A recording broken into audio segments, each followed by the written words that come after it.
Zavedenie eura je pre Slovensko určite veľkým medzníkom. Treba povedať, že zavedenie tejto spoločnej európskej meny predpokladá určitý veľmi solidný ekonomický základ akejkoľvek kandidátskej krajiny, ktorá chce zaviesť spoločnú menu. Sú to tzv. Maastrichtské kritériá, ktoré si všímajú stabilitu prostredia finančného, najmä infláciu, ale hlavne a predovšetkým udržateľnosť ekonomického rozvoja v tej ktorej krajine. Musím povedať, že ja som hrdý na to, že naša vláda stredopravých koaličných strán, po tom, čo prevzala Slovensko v takých žalostných podmienkach, v rozvrátenej ekonomiky Mečiarovej vlády, skonsolidovala vlastne to prostredie a urobila všetky potrebné reformy. Preto akýmsi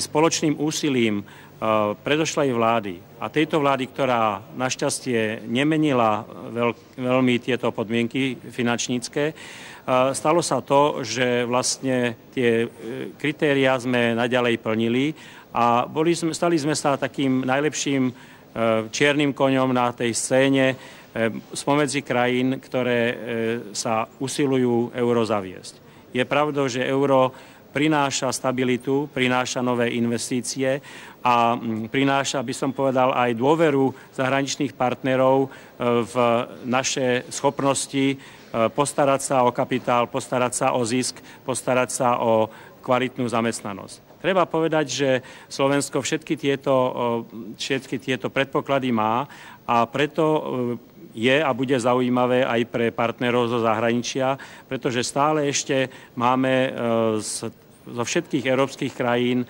najvyššiu nezamestnanosť. A myslím si, že aj euro a zavedenie eura bude mať významný vplyv aj na túto položku.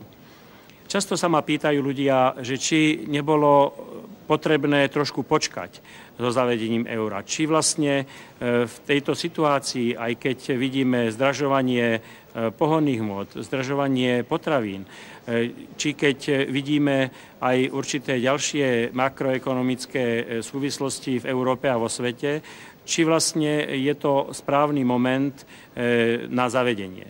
Na druhej strane chcem zdôrazniť, že slovenská koruna a slovenská ekonomika si počína tak dobre, že z mesiaca na mesiac, a videli sme to najmä v posledných 2 rokoch, z mesiaca na mesiac naša koruna, naša mena bola čoraz silnejšia, čoraz mala výhodnejší kurz pri menení slovenskej koruny, či už na dolár, alebo na euro, alebo na ďalšie svetové meny.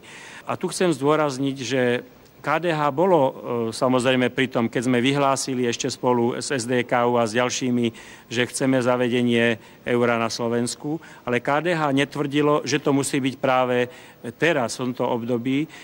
Našim expertom a našim názorom bolo, že a naši experti to správne vypočítali, že pri tom tvrdnutí slovenskej koruny by bolo výhodnejšie ešte nejaký čas počkať. Možno pol roka, možno rok, možno rok a pol.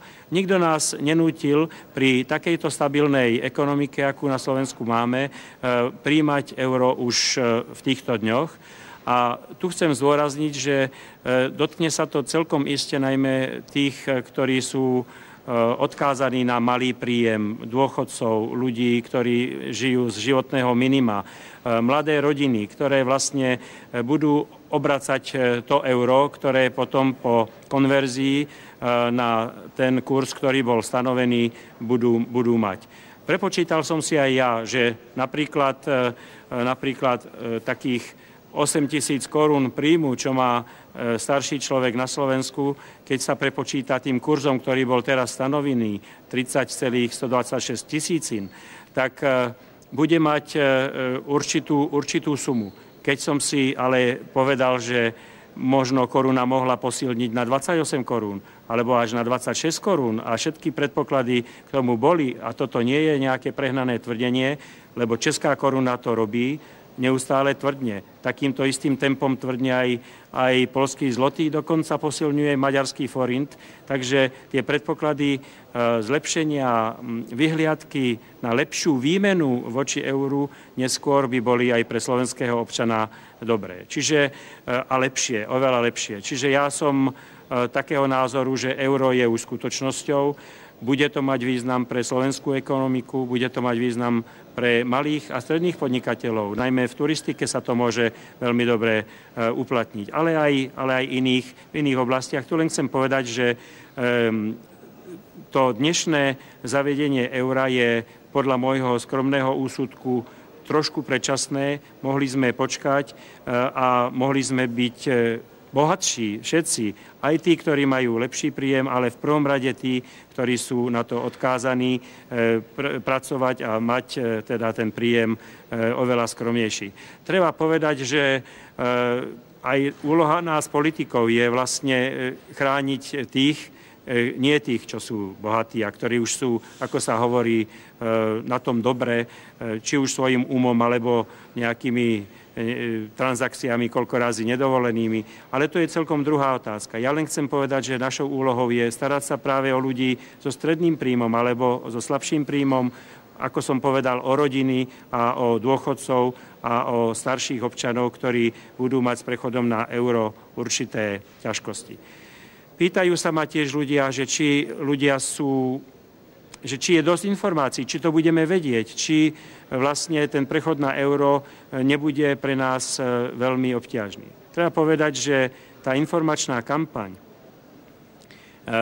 doteraz bola skutočne skromná, skutočne slabá a ja si myslím, že treba pridať. Ja verím, že vláda urobí ešte v tom druhom pôroku tohto roka veľa, že teraz, keď už je zafixovaný kurz, bude môcť vytvoriť aj tie tzv. Kalkulačky, kde si občan bude môcť prepočítať ten svoj príjem a že bude tá informačná kampaň správne zameraná na tých občanov, ktorí by mohli mať najväčšie problémy.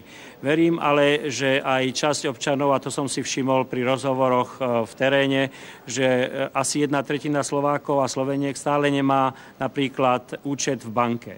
Myslím si, že to je vážna vec a na to by sa mala aj vláda a informačná kampaň zamerať, že občan by mal mať účet v banke, pretože všetky operácie, či už príjem dôchodku alebo rôzne platby cez debetné karty alebo cez kreditné karty predpokladajú účet v banke a myslím si, že aj občania s nižším príjmom by mali na to pamätať včas a účet v banke si otvoriť.